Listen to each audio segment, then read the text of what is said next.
যে মেয়ে একবার অন্যের সঙ্গে প্রেম করে তাকে আমি আমার ছেলের বউ করে নিশ্চয়ই ঘরে আনতাম না।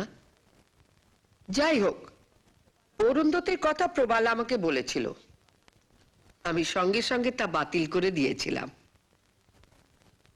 আমি এখন আমার পছন্দ মতো মেয়ের সঙ্গে প্রবালের বিয়ে ঠিক করেছি।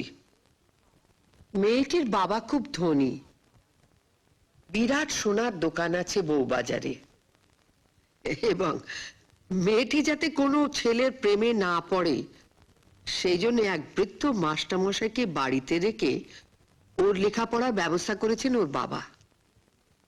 মেয়েটি দেখতেও খুব সুন্দর, দেবেথবেও অনেক। তা বাবা, আর কি চাই?